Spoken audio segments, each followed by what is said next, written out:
जय जय श्रीमन नारायण। मैं सीता श्रीनिवास। आज मैं आप सबको बताऊंगी जिउतिया व्रत क्या है, जिउतिया व्रत की कथा क्या है। सारी कथा मैं विस्तार से बताऊंगी, तो ध्यान से सुनिएगा।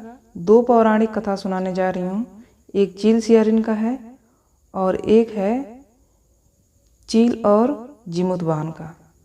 तो ध्यान से सुनिएगा। पौराणिक कथा के अनुसार एक बार एक गरुड़ और एक मादा लोमड़ी नर्मदा नदी के पास एक हिमालय के जंगल में रहते थे।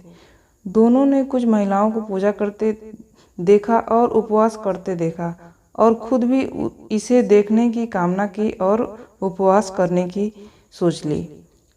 उनके उपवास के दौरान लोमड़ी भूख के कारण बेहोश हो गई और चुपके से भोजन कर लिया। दूसरी ओर चील ने पूरे समर्पण के साथ व्रत का पालन किया और उसे पूरा किया। परिणाम स्वरूप लोमड़ी से पैदा हुए सभी बच्चे जन्म के ही कुछ दिन बाद खत्म हो जाते थे और चील की संतान लंबी आयु के लिए धन्य हो जाते थे। तो चील और सियारिन आपस में बात करने लगे। तो सियारिन पूछी कि मेरे बच्चे क्यों मर जाते हैं और आपके बच्चे क्यों जीवित रहते हैं। तो चील ने बताया कि जिमुत वाहन जो जिउतिया का व्रत है, उस व्रत को मैंने नियम पूर्वक किया था तो मेरे बच्चे जीवित रहते हैं।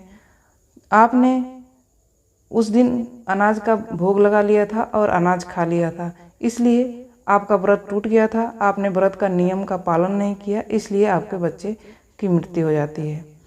और दूसरी कथा है। इस कथा के अनुसार जिमुत वाहन गंधर्व के बुद्धिमान और राजा थे।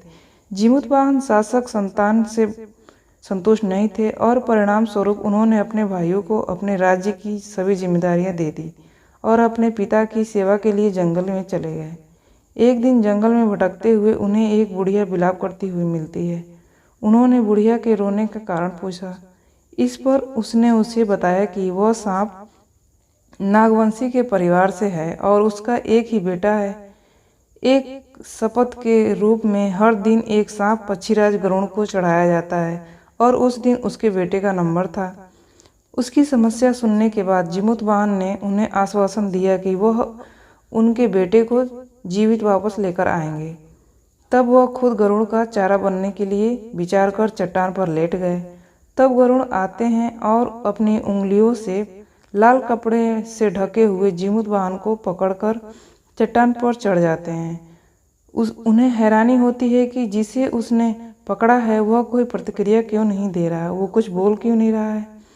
तब वह जिमुत वाहन से उसके बारे में पूछते हैं।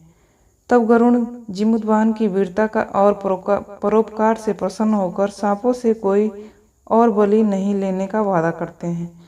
मान्यता है कि तभी से ही संतान की लंबी आयु और कल्याण के लिए जिउतिया का व्रत मनाया जाता है। और मैं आपको एक और कथा सुनाती हूँ। जिउतिया व्रत की कथा महाभारत काल की घटना से जुड़ी है।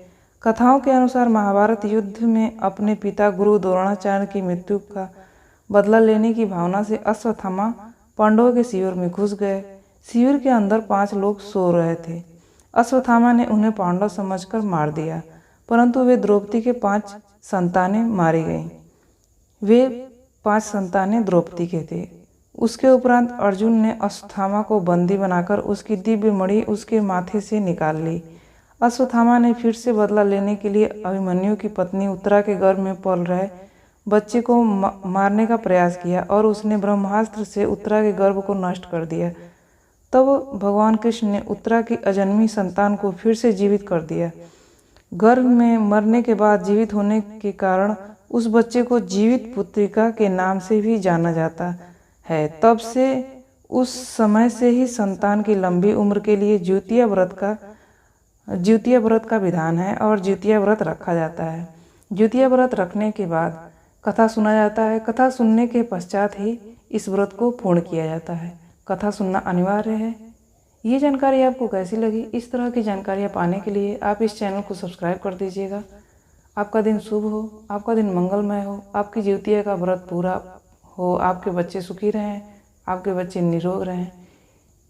इसी आशा और विश्वास के साथ इस वीडियो को समाप्त करती हूँ। जय जय श्रीमन नारायण।